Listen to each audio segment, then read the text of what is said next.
Hi students, as a part of nano materials, today I am going to discuss about synthesis of cadmium sulphide nanoparticles.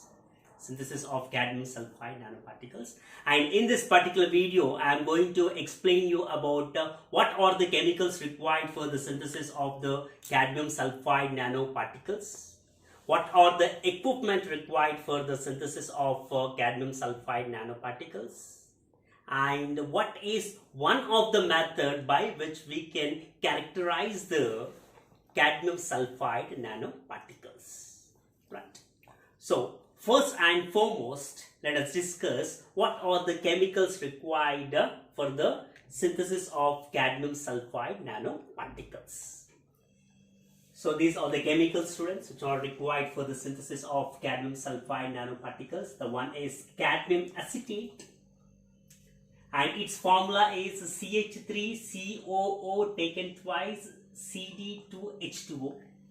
Right. Now we have to discuss what is the role of the cadmium acetate.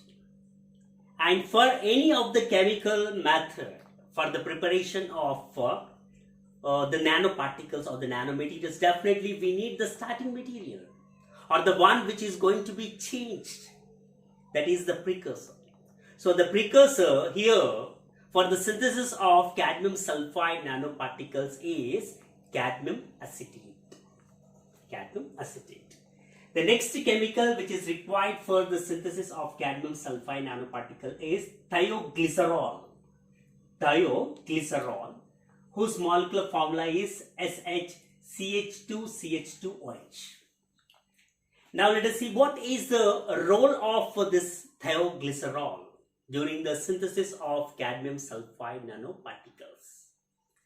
Right. So thioglycerol is used as the capping agent, students.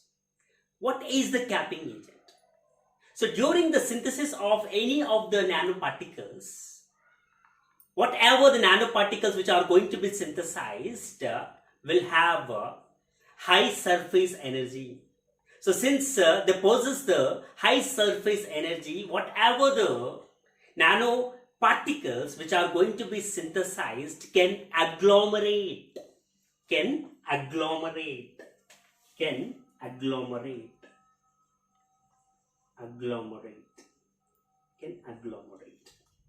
Right. So agglomerate, can merge, can combine. So agglomeration means combination of or merging, right? So when they agglomerate, that is whatever the nanoparticles, in this case, whatever the cadmium sulphide nanoparticles were, if they are going to agglomerate because of the high surface energy, those nanoparticles, those cadmium sulphide nanoparticles will again convert back to bulk particles. So in order to avoid the agglomeration of the cadmium sulphide nanoparticles which are going to be synthesized during this particular synthetic route, we have to add this capping agent, that is thioglycerol. The next chemical which is required for the synthesis of cadmium sulphide nanoparticles is sodium sulphide. Now let us see what is the role. Before that, what is the molecular formula of sodium sulphide? Na2S. Right. So sodium sulphide, the role is 2.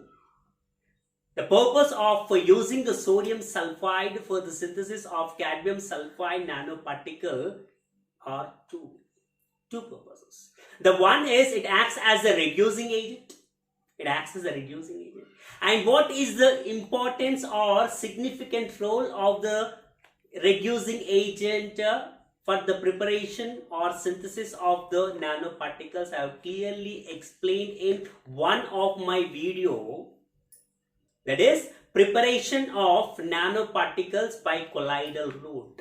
So in order to understand what is the importance or significance of the reducing agent, please do watch that video. Right. So one of the purpose of adding the sodium sulphide during this particular synthesis is it acts as the reducing agent, And the second purpose of adding the sodium sulfide is it acts as base and maintains the pH of the solution. So these are the two purposes associated with sodium sulfide: reducing agent, and it acts as the base and maintains the pH of the solution. And finally, we have ethanol.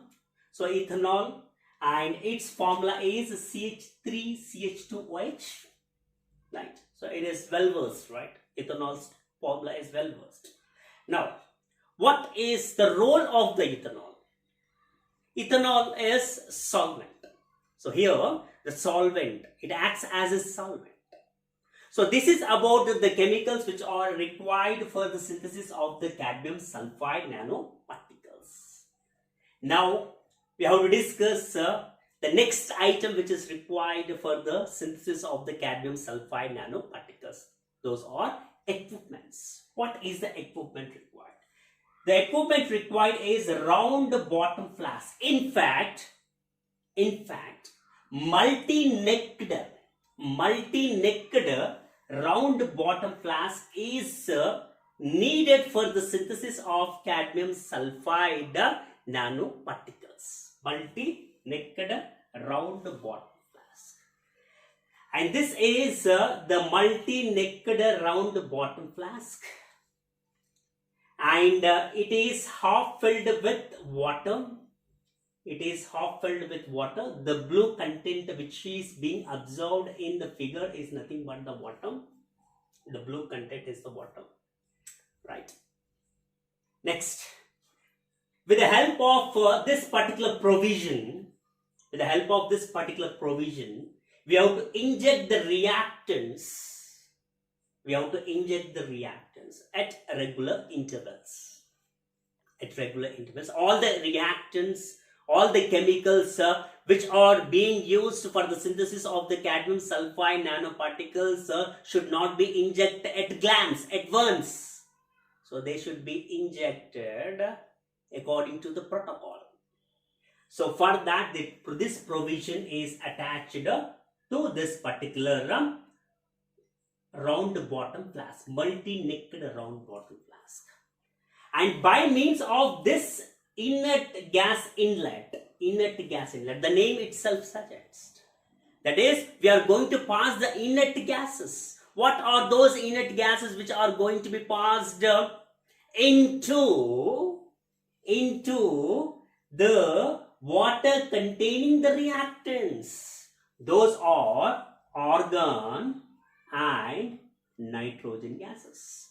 So either argon or nitrogen gases are being passed into the chemical reactor in which water and our reactants are present, and they are not being passed or injected into the chemical reactor at once. They are passed according to the protocol. Already I have explained. Now, what is the purpose of passing the inert gases? What is the purpose of passing the either argon or the nitrogen gas? In order to maintain the inert atmosphere in the chemical reactor. Now, why there is a need to maintain the inert atmosphere in the chemical reactor? Because if the inert atmosphere is not being maintained inside the chemical reactor, then the products which are going to be formed will undergo oxidation. So in order to avoid the uncontrollable oxidation of the products which are going to be synthesized during this particular synthesis of cadmium sulphide nanoparticles, we have to maintain the inert atmosphere, and in order to maintain the inert atmosphere, we have to pass either the argon gas or nitrogen gas by means of this inert gas inlet. Right. And there is another provision which is nothing but inert gas outlet. Now, what is the purpose of this provision, inert gas outlet? Why it is being attached to this chemical reactor? in order to maintain the dynamic equilibrium inside the chemical reactor, right? So the dynamic equilibrium maintenance is only possible when we remove the excess amount of the inert gas which has been passed through the inert gas inlet. If we remove the excess amount of the gas which has been passed through inert gas inlet, then dynamic equilibrium is created in the chemical reactor. So that is the reason why the excess amount of the inert gas which has been passed into the chemical reactor is being expelled out by means of inert gas outlet. And this is the provision which is being made for injecting, for inserting the thermometer or placing the thermometer. So thermometer is used here to check whether the desired temperature is being maintained or not. So that is the purpose of placing the thermometer by means of this particular inlet, right? And this is the magnetic needle, and the whole chemical reactor should be placed on the magnetic stirrer. So that is the second equipment, that is magnetic stirrer with heater. So this chemical reactor comprises of all the ingredients, and it is multi-naked, as we are injecting so many substances or passing so many substances should be placed on the magnetic stirrer. And with the help of this magnetic needle, we can stir the reactants which are present inside the water, to facilitate the chemical reaction. And that particular magnetic stirrer contains the heater which maintains the desirable temperature. What is the desirable temperature which is being maintained for the synthesis of cadmium sulphide nanoparticles? I will discuss during the synthetic route or synthetic pathway or strategic pathway for the synthesis of cadmium sulphide nanoparticles. Right. So I have explained about the chemicals, students. I have explained about the equipments. And not only that, I have to explain about spectrophotometer. So in order to characterize the synthesized cadmium sulphide nanoparticles, we need spectrophotometer.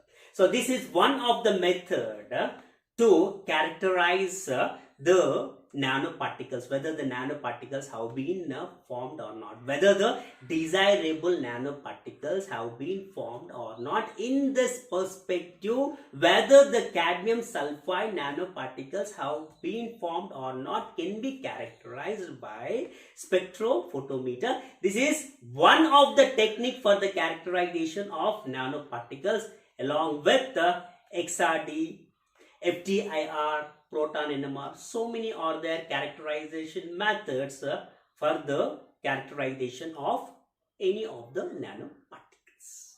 Right. Spectrophotometer.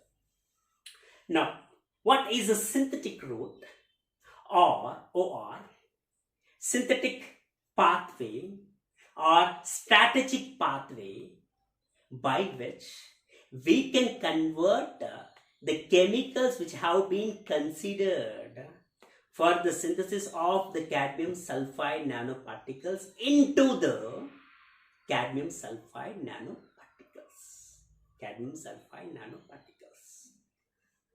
So what we need to do, students, we have to prepare a 0.1 molar cadmium acetate solution, and this should be dissolved in 25 ml ethanol. And what is the role or the purpose of each and every chemical already I have explained to you. Right. Now this combination of cadmium acetate which is being dissolved in 25 ml ethanol should be stirred for 2 hours, making use of magnetic stirrer. It should be stirred for 2 hours. Then after stirring for 2 hours, Whenever we are stirring the cadmium acetate, that is 0.1 molar cadmium acetate which has been dissolved in 25 ml ethanol, all the cadmium acetate will dissolve in 25 ml of ethanol. So in order to facilitate the 100% dissolution, we are going to stir this combination of cadmium acetate and ethanol for 2 hours. Next, we have to add thioglycerol. So what is the purpose? What is the role of thioglycerol? Already I have explained to you. And after adding thioglycerol, again we have to stir for 2 hours. Again we have to stir for 2 hours. Then we have to add 0.1 molar sodium sulfide to this mixture. What is the role or purpose of sodium sulfide? Already I have explained to you. Then concentrate solution in rota vapor or rota evaporator. Rota evaporator. So why? That is, why this particular solution should be placed in the rota evaporator? Rota evaporator is especially used to remove the solvent from the solution in a temperature controlled manner. So in order to remove the solvent in a temperature controlled manner, we have to place this solution in the rota evaporator. Next, after the evaporation, after the gentle evaporation of the solvent, what is the solvent, students? Ethanol is the solvent which is being used here. After the evaporation of the solvent, with the help of the rota evaporator, we have to add 2 propanol until flocculation occurs. Until flocculation means until clumps are being formed. So once the clumps are absorbed, then we need to stop the addition of 2 propanol. Right. After that, after the flocculation, we have to stir the mixture for 3 hours. Then we have to precipitate, centrifuge and wash with acetone and dry ethyl ether. Finally, the drying is being done by vacuum. So vacuum drying results in cadmium sulphide nanoparticles in powder form. So eventually we are going to get the cadmium sulphide nanoparticles. Now, we are saying that the cadmium sulphide nanoparticles have been synthesized or formed or obtained. There is no guarantee that whether the nanoparticles which are being produced or synthesized here are exactly the cadmium sulphide nanoparticles. So definitely there is a need to characterize the substance which has been obtained by following this particular synthetic route or synthetic pathway or strategic pathway. Right. So in order to know whether the cadmium sulphide nanoparticles have been formed or not, what we need to do is we have to place this cadmium sulphide nanoparticles which have been formed in this particular method in the UV visible spectrophotometer. And after placing or after introducing this particular sample in the UV visible spectrophotometer, if you are going to observe the band around 295 nanometers, then we can assert, that is, we can conclude that whatever the nanoparticles which have been obtained or produced by following this particular synthetic route are cadmium sulphide nanoparticles, making use of these chemicals and these equipment. I hope you understood this video, students. Right. So thanks for watching.